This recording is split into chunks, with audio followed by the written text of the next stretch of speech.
Given away by her biological mother at 3 months old, diagnosed with ADHD, kicked out of a prestigious high school. But today, she's a motivational speaker, a teacher, an author, and a businesswoman with a doctorate to boot. Today, we fill in the gaps. My guest is Dr. SallyAnn Gray. I am Archibald Gordon. This is Profile.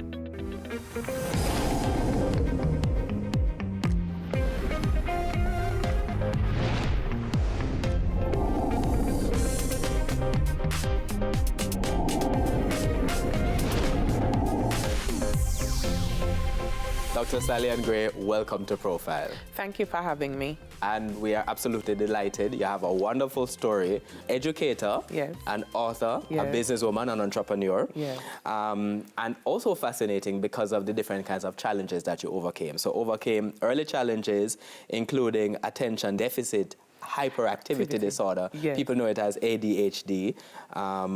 Expulsion from high school, yes, told sir. Not to come back to a very prominent high school. Not to return, don't come back.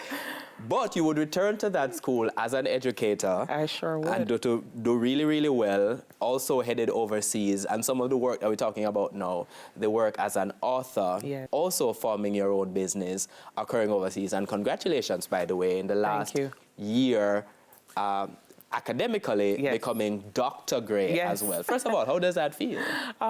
Really accomplished. I feel really accomplished, because a lot of people told me that I would never amount to anything, especially educators. So having achieved my doctorate in educational leadership is just a testament to me that all things are possible. From the start, a lot of challenges in your life, even at a point at which you would not have been able to know them. Mm-hmm. And I'm speaking specifically here to the fact that at 3 months out, mm-hmm. your mother was headed here, heading as it turns right out, here at the RJR Communications Group, yes. to say to people, I can't take care of my daughter. Take us through the story. So as it would have been told to me by my adopted father for the purpose of the story, but he is my daddy, right? So my adopted father, Selburn Sharp, he was driving right along here, Lyndhurst Road, and he saw a young lady with a young baby in her hand, and it was drizzling. So he, being the good, kind, compassionate person he is, he was like, let me stop and ask this young lady if she needs help or a ride. When he stops, she says, yes, actually, I'm trying to get down the street to RJR on a radio program. I heard them saying, if you have young babies, don't throw them away, don't throw them in the dumpster. If you're frustrated mothers, bring them here. So she was actually trying to make her way to RJR, as he would have shared with her. And at the time, my dad said to her, listen, my wife and I are unable to have children. Don't harm the baby. We will take the baby and care for her. And my dad will even tell the story of how after they exchanged some particulars, in those days there were no phones. So he's an educator, but he also sold insurance on the side with Mutual Life at the time. You remember Mutual Life back in the day? So he took out his little Mutual Life book now and wrote down some information, all the information she gave him. And she had a little baby bag.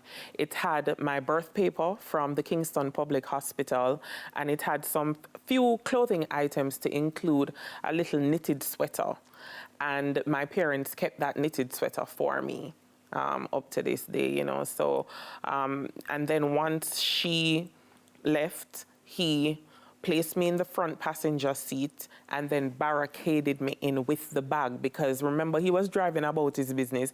He doesn't have any physical children of his own, so he would not have had a car seat or anything. And then when he took me home to his wife, he told her this story, and she was like, wow. But interesting enough, my mother, just 3 months prior to that incident, had her third and final miscarriage. And the doctors at UWI told her that she would never have children. So she was actually on her knees praying for a baby. And And here I am. So it is providence in a sense, providence, etc. Yes. So now you're raised by these two people, and Yes. they also share this story with you, so you know from the beginning. I know from the beginning. But the thing is, once I got to grade 6, and you know, I'm a common entrance baby, right? That's how old I am. I did common entrance. This was the primary exit exam, by the way, for those of us old enough to know it. Yeah. And so when I was like, you know, in grade 5, I did common entrance in grade 5. I recognized that my last name was different from that as my parents. That was the first consciousness I had. And so then I started asking questions. So I would have been around 10, 11.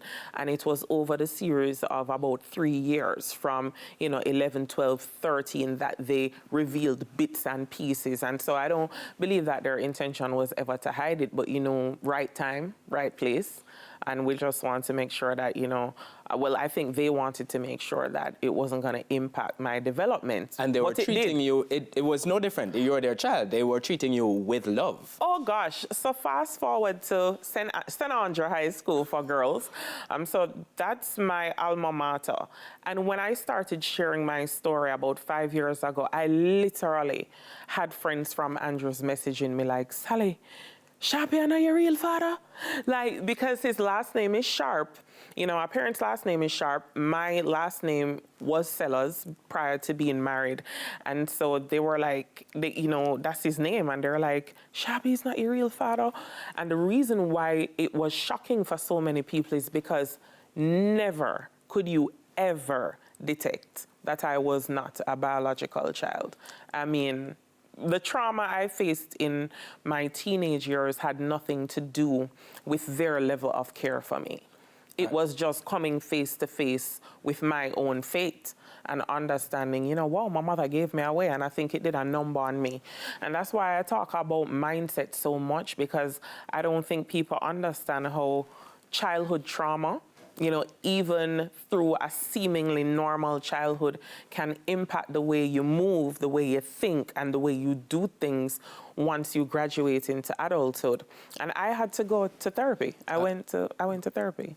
I want to touch on that. We have about a minute to go to the break, but just to close out the parent story, never met your biological mother, but did meet your biological father. Still have a bit of a relationship with him as well. Yes. But for all intents and purposes, the people who raised you treated you really, really well, just like their own child, never any sort of distinction. No. So why then the sort of trauma that you're talking about in the teenage years when you moved on from primary school to St. Andrews High? So once I got to high school and just recognizing the level of relationship that a lot of the girls had with biological parents, I think I went in and I told myself a story, because that's what came out of the counseling. So I told myself this story that my biological mother didn't love me and didn't want me, when in fact she could have been giving me away because she recognized that she just genuinely didn't have the means to care for me. And maybe I wouldn't be here right now, right? So maybe she did it out of love. But at the time, I told myself that story. And so just observing all these other girls from very affluent families, and you know, they're like, these are their biological parents, I made it become a problem. I want to talk about how that actually manifested in your life, but we have to take our first break on Profile. My guest is Dr. SallyAnn Gray. She is an educator, she's an author, and she's an entrepreneur, and we're back with you on the other side of these messages.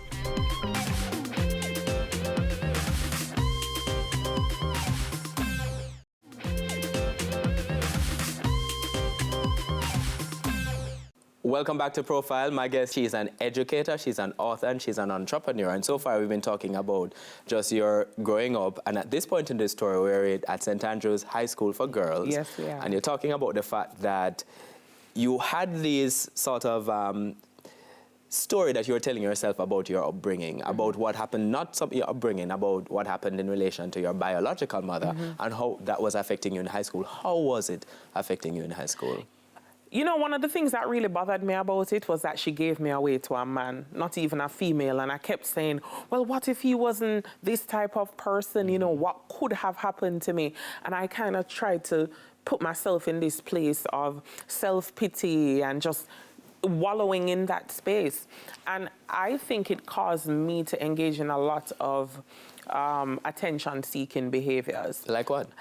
Oh gosh, teacher them. Listen, there was a teacher that threw what you call the thing that you use to clean off the board? The duster. The chalk. Yes, the duster. Man, she threw that thing and she said, "I don't want that little girl SallyAnn in my class. She chat too much." And I mean, I think I was a troublemaker. And I also used to sneak underneath the back gate of St. Andrew High School, you know, the one that's on Halfway Tree Road.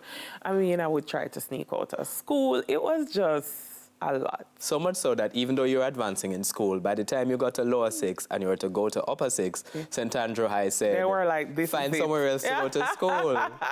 So Mrs. Reed, the Sharon Reed, who happens to be one of my mentors. Is the principal? Yes. Yes, but she has retired. She has since retired, but she was there. She's a stalwart. She was there for many, many years. And Mrs. Reed called my parents and she said, "Mr. and Mrs. Sharp, we believe Sally would benefit from a much different environment." I'm sorry, I remember that part of it because you shared it, giving the valedictory address later on. Yes, and you know, so she was like, "This is it." But I really do believe that that was part of the turning for me, you know, and my life started to change then. My parents got me a job. I was a heart trainee. I worked at a financial institution in Crossroads for a year. And then my mother was like, "I think you need to go to Teachers College." That was where my parents came in and they were like, you have to do something with your life. And at the time, my mother was a lecturer at Michael Teachers College and she got me in. I always loved literature. And even though at Andrews, you know, I excelled academically, the behavior was just not there.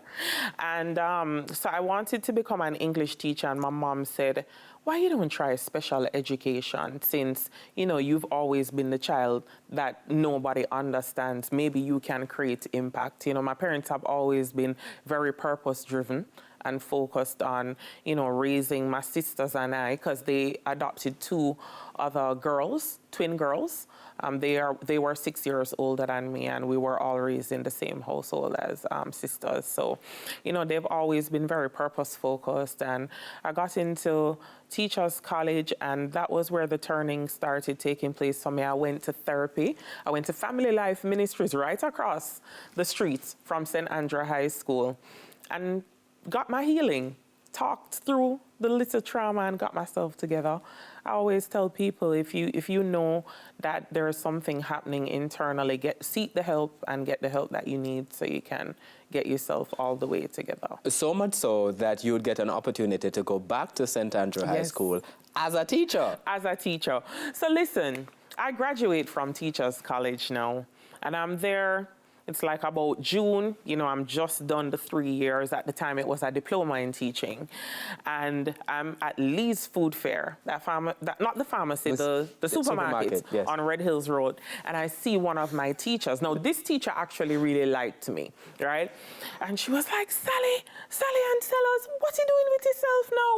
So, of course, I tell her that I'm a teacher. The lady's hand release from the trolley. I don't think she recognized the trolley started rolling down the island. She was like, "What?" And then she was like, "Mrs. Reed would love to hear this. She would love to see you. I think you should bring your resume and come to the school."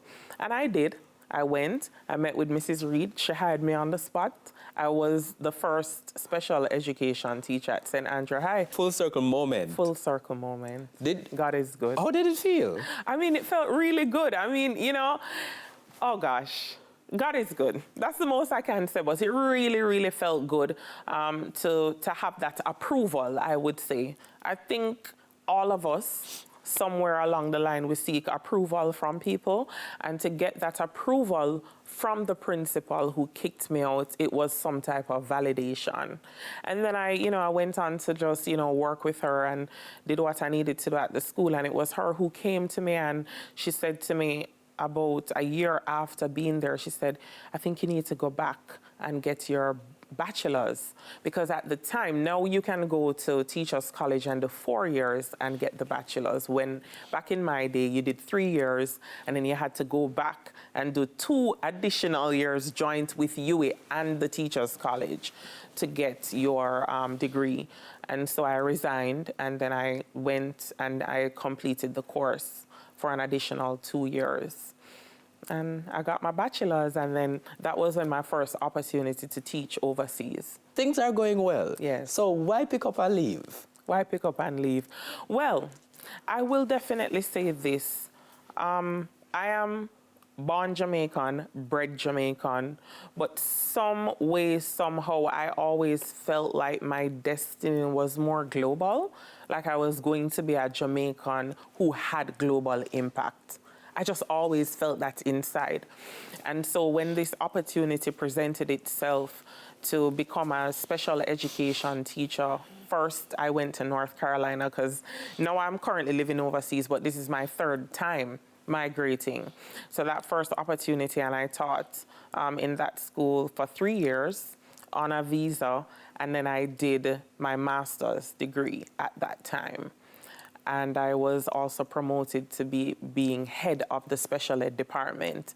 And so what I started to recognize at that time is that wherever I go, leadership qualities are always being uncovered. Because when I graduated from Michael, I got I was awarded at graduation the Danny Williams Shield for the best performance in deaf education.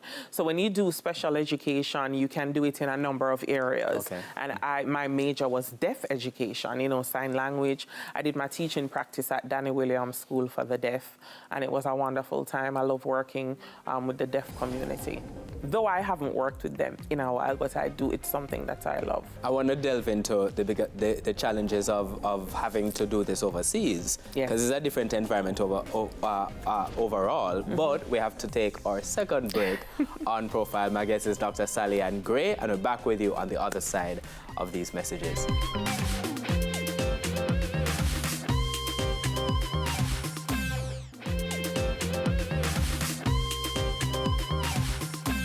Welcome back to Profile. My guest is Dr. SallyAnn Gray. She's an educator, an author, and an entrepreneur. And the story is just, we're running through this story very, very quickly. And at this point, we're overseas, and you have had the opportunity to teach there. You said this is your third time migrating. Yes. What's been the biggest challenge? Honestly, when I was a single female in the U.S., that was my first stint, and I felt really alone. So you're there, you're doing well professionally, you're advancing academically, because now I'm enrolled in my master's program there. However, you're lonely. Well, I was, because most of the times when we get opportunities, I'm speaking about the profession of teaching, teachers. When we get opportunities in the U.S., it's usually to teach in schools that are in rural areas, because that's where most of the American teachers don't want to be, right? And so if you don't have a tight-knit community of, many Jamaican teachers close by, it can become very lonely. And, you feel better about your finances because the pay is a little bit better. I love my Jamaican peeps. Big up JTA and the ministry, but we do know that the salary is, much higher in the U.S. Versus Jamaica. So you're advancing, but then for me, I did feel a little bit lonely in that first stint. And you've advanced, not just overcome that, but not just advancing there, but advancing professionally. Yes. Moving through different levels, advancing and getting all leadership opportunities, but also going on to document your story, to write it down. Why did you feel that was important? Well, to be honest with you, so fast forward now, so that first time I came back home, I was working with Heart Trust NTA. I was writing curriculum for the Jamaican government and a school inspector and doing a number of things. And then I met my husband, Mark. So in meeting Mark, in our second stint, the second for me, but first for him, we went to South Carolina. So I'm building up to how the book came to be. And there was one particular birthday while we were overseas that we drove to Atlanta for his birthday.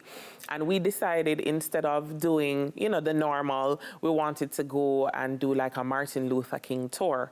And it was on that tour with friends that all four of us, it was a friend of mine and her husband, we went together for the weekend. We started talking talking about the impact of Martin Luther King's life and how had he not walked in purpose himself, maybe many of us as, you know, blacks, African American, or whatever you want to call it, wouldn't have the freedoms that we have in the United States. And it was really at dinner that night that we all started talking about, well, what do you think is your purpose? What you need to do? What's your, you know? And then when we were around the table, not only did my husband highlight the writing, because I'm an avid journaler and all of that, but then all three of them was like, talking for you, because you love talk, you love chat. And that was always on my report cards. SallyAnn is a good student, she likes to talk, or she, you know, always distracted and always talking, or, you know, talking is always in there. And so at that point, I decided, you know, it's time for me to turn the pain into purpose and start sharing my story. So I started sharing it through speech on platforms, and then that led to the book. And so I just documented it. And also, related to that, also the business. Yes, yes, yes. So I ended up, after I started sharing my story, a lot of people started coming to me here in Jamaica and asking me, listen, you are so poised when you speak and you're so confident. Can you teach me how to share my story? And that was how my first business started, Global Speakers. And it really was to a need, because I had no plans of doing anything like that. But now, living in the US, you know, my husband and I still have a big heart for Jamaica, land we love. My husband went to Jamaica College. You know, he's a college man. And, you know, what we have now is a Grey Focus group of companies. He has Grey Focus Media. I have Grey Focus Training Solutions. So I offer a wide array of training, you know, especially now that I have my doctorate, a lot of consultancy for companies. But then our third organization that we're on the brink of launching now is Grey Focus Foundation. And that is all gonna be our give back to Jamaica. You know, education has really paved the way for me and allowed me to see the world and capitalize on a lot of opportunities. And I want to ensure that children in Jamaica who are leaving high school, who are academically inclined but lack the means to attend college, that we're able to sow into young people's lives. So we'll focus on giving scholarships and mentorship through that. So we're in the process of getting 501c3 status with the IRS right now. And That's we'll charity start status. in Jamaica, charity status. We'll start in Jamaica and then go global. Yes, wow. to help young people. This is SallyAnn was giving trouble at the beginning. Got told not to come back to St. Andrews. Complete full circle. When you sit and you think about all of this and what you've been able to accomplish and, you know, the helping hands along the way, how do you feel? Honestly, I am grateful. I have to give God all the glory. You know, I believe that Jesus has had his hand on my life every single step of the way. And as I was coming out of my car to walk in here today, I got a little bit teary-eyed. And I really looked up to the heavens and I said, God, all along when my mother was giving me away, 40-something, I'm not going to give out my whole age, 40-something years ago, you knew that I would be here on profile. And this, for me, is life come full circle. And I give him all the praise. I think, you know, I don't think there's anything I can say to add to that. But just to thank you for coming and sharing your story. And I do think that it is faith that this is where it started out and this is where you are at this moment. Thank you so much, Dr. Gray. Thank you so much for having me. And thank you at home for watching. I'm Archibald Gordon. See you next week.